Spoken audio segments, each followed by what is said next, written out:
मित्रों, अब हम रिश्वत आरोपी आईएएस अधिकारी को मिले सरकारी इनाम का विश्लेषण करेंगे। सरकारी इनाम का जिक्र हम इसलिए कर रहे हैं क्योंकि एक अधिकारी को जिसे 1 साल पहले 10 लाख रुपए की रिश्वत लेते हुए पकड़ा गया था, उसे बिना क्लीन चिट के फिर से अफसर की नौकरी दे दी गई है। सोचिए, जो अधिकारी रिश्वत लेने के आरोप में जेल गया, नौकरी से निलंबित हुए, लेकिन 1 साल बाद बिना किसी क्लीन चिट के उन्हें वापस नौकरी पर बहाल कर दिया गया। सिर्फ नौकरी बहाल नहीं हुई, बल्कि राजस्व और आपदा प्रबंधन विभाग में उप सचिव नियुक्त कर दिया गया।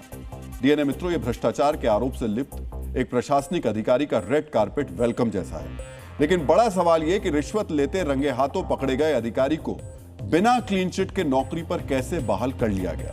किन नियमों के तहत इन्हें वापस नौकरी पर बहाल किया गया? क्या सिस्टम में कोई लूपहोल है? और अगर है तो इसे दुरुस्त करने की कोशिश क्यों नहीं की गई? डीएनए मित्रों, इन सवालों के जवाब से पहले आपको यह जानना चाहिए कि ओडिशा का यह अधिकारी है कौन। 2021 बैच के आईएएस अधिकारी धीमन चकमा ओडिशा के कालाहांडी जिले के धर्मगढ़ में उप कलेक्टर के पद पर पोस्टेड थे। 8 जून 2025 को सतर्कता विभाग ने धीमन चकमा को 10 लाख रुपए की रिश्वत लेते हुए रंगे हाथों पकड़ा था। आरोप है कि धीमन चकमा ने एक स्थानीय कारोबारी से 20 लाख रुपए की रिश्वत मांगी थी। रिश्वत नहीं देने पर कार्रवाई करने की धमकी दी थी। जब धीमन चकमा अपने सरकारी आवास पर 10 लाख रुपए के रूप में पहली किस्त ले रहे थे, उसी दौरान उन्हें गिरफ्तार कर लिया गया था। विजिलेंस टीम ने छापेमारी में धीमन चकमा के घर से 47 लाख रुपए कैश भी बरामद किए थे। छापेमारी के बाद आईएएस अधिकारी को गिरफ्तार किया गया। करीब 1.5 महीने न्यायिक हिरासत में रहने के बाद उन्हें हाईकोर्ट से जमानत मिली, लेकिन उन्हें इस मामले में अभी तक कोई क्लीन चिट नहीं दी गई। उनके खिलाफ पूरा मामला अभी भी अदालत में विचाराधीन है। उनके खिलाफ भ्रष्टाचार निवारण अधिनियम के तहत नियमित सुनवाई जारी है। विभागीय जांच भी अभी तक मुकाम पर नहीं पहुंची है। ऐसे में सवाल उठता है कि उन्हें डिप्टी सेक्रेटरी कैसे बना दिया गया। आपको सिस्टम के इसी लूपहोल को समझने की जरूरत है। आखिर भारतीय सेवा नियमावली जो है 1969 कहती है कि निलंबन कोई अंतिम सजा नहीं है। यह केवल जांच को प्रभावित होने से रोकने के लिए उठाया गया एक अस्थायी प्रशासनिक कदम है। सुप्रीम कोर्ट के एक फैसले के मुताबिक यदि किसी अधिकारी के निलंबन के 90 दिनों के भीतर उसे चार्जशीट सर्व नहीं की जाती या जांच एजेंसी ठोस वजह नहीं बताती, तो निलंबन को अनिश्चित काल के लिए नहीं बढ़ाया जा सकता। राज्यों में एक सस्पेंशन रिव्यू कमेटी होती है। यह कमेटी दलील देती है कि चूंकि अधिकारी अब जांच को प्रभावित नहीं कर सकता और उसे घर बैठे आधी से ज्यादा सैलरी देना सरकारी खजाने पर बोझ है, इसीलिए उसे किसी कम महत्वपूर्ण पद पर बहाल कर दिया जाए। डीएनए मित्रों, यह कहा जा सकता है कि सिस्टम की सुस्ती और कानूनी समय सीमा का फायदा उठाकर धीमन चकमा को उप सचिव नियुक्त कर दिया गया।